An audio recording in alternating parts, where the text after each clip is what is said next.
Dernièrement, je vous ai proposé 2 épisodes qui traitaient la question de dire son autisme. Dans ces vidéos, je laissais suggérer mon point de vue qui était celui d'éviter le plus possible d'en parler, tout simplement parce qu'en majorité, les gens vont briller par leur méconnaissance, connaissance empruntée notamment par ce qui est véhiculé dans les médias. Ils vont avoir une certaine notion des choses, mais pas du tout une expertise. Et cela produira des réactions qui seront naïves, maladroites, parfois même violentes, même sans en avoir forcément conscience ni l'intention. Parce que dans tout ça, plane au-dessus de nous le spectre du validisme. Alors j'ai envie de vous proposer un petit florilège des différentes réactions que j'ai été amené à rencontrer depuis l'annonce de mon diagnostic. Et encore pas besoin de diagnostic puisque le simple fait d'évoquer ses propres questionnements peut amener pareille réaction. Alors il y a ceux qui vont minimiser, oh tu sais, comme s'il s'agissait de te rassurer, on a tous des petits côtés comme ci comme ça, on est tous un petit peu perchés, c'est pas grave, moi je t'aime comme tu es, ça change rien. Les experts du dimanche, c'est une maladie mentale ça. Mais non, t'es pas autiste. Toi, c'est plus... Ah bah non, ah non mais pas du tout, c'est les vaccins ça. J'ai justement lu un article sur Psychologie Magazine. De toute façon, toi tu regardes dans les yeux et puis tu communiques. Il précisait justement qu'il fallait marcher sur la pointe des pieds. D'ailleurs, la nièce de ma collègue de boulot, les empathiques qui te comprennent. Ah bah tu sais, moi je te comprends carrément parce que je suis sourde d'une oreille et ça se voit pas. Il y a aussi ceux qui en font des caisses et qui ne te verront plus que par ce filtre. Non, non, laisse, je vais répondre au téléphone. Je sais que t'es pas à l'aise. Tiens, je t'ai retapé le programme de la semaine. J'ai mis des pictos. On vous propose ce bureau là-bas au fond, tout seul, dans le calme. Cool. Tiens, je t'ai servi un café. Et c'est ta tasse habituelle. On t'a pas invité hein, parce qu'on s'est dit que toi, t'aimais pas trop les groupes, voilà. Enfin.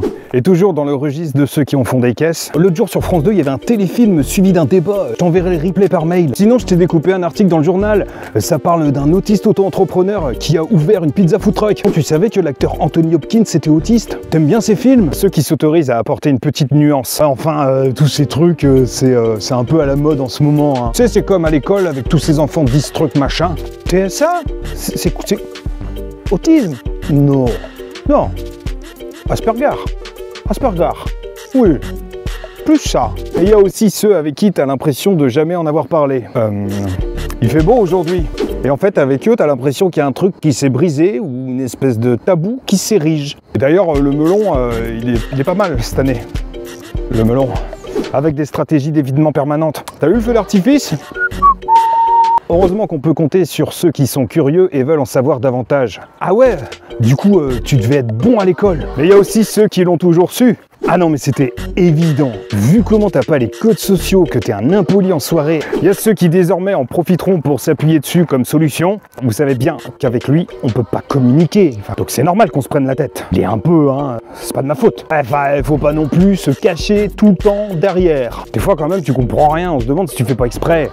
Pourtant, t'es autiste, non? T'es censé tout piger. Et en général, ceux-là font équipe avec ceux qui te comprennent sans te comprendre. Non mais Fabrice, t'inquiète, on sait bien qu'il y a des difficultés, qu'il y a des impossibles. On sait bien que c'est pas simple pour toi. Mais ce serait quand même bien que tu fasses un effort. Ceux qui te supportent plus et qui ont trouvé une bonne raison de plus te supporter. Putain, mais vraiment, toi, tu supportes rien. C'est ça les autistes? Vous supportez rien? Ah, j'ai oublié aussi ceux qui te positionnent sur une échelle. Non mais tu comprends bien que ça peut pas être comparable. Lui, c'est normal quand même qu'il ait une carte prioritaire. De temps en temps, t'as celui qui te propose une petite solution miracle. Faut que t'ailles faire une thérapie. Tu vas voir que tu iras mieux. D'ailleurs, tu devrais arrêter le gluten et manger cru. Ceux-là sont d'ailleurs assez critiques vis-à-vis de la société. De toute façon, c'est les écrans, ça.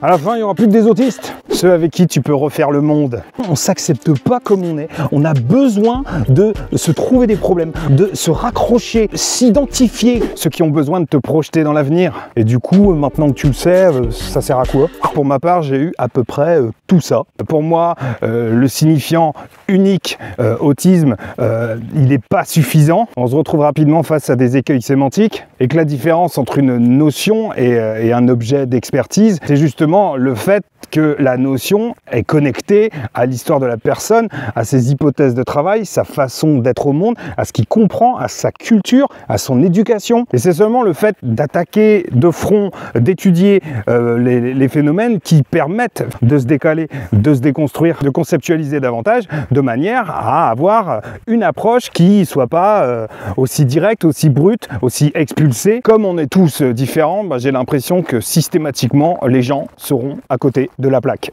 Au même titre que moi je le suis vis-à-vis d'eux. En fait, plus ça va, plus je me demande s'il y a une réaction qui serait finalement adaptée, qui pourrait correspondre pile à la personne dans la mesure où il y a quelque chose de très subjectif et que toutes ces réactions vont être valables, légitimes à un moment, ne serait-ce que dans la subjectivité de l'interlocuteur en face, mais pas forcément dans le cadre de l'interaction et du vécu de la personne qui est concernée. Et qu'en fonction des moments, en fonction de notre parcours de vie, avec le temps qui fait que, on ressentira pas forcément de la même manière tel type de réaction. Qui pouvait te blesser à un moment, finalement, maintenant, ça te fait rire.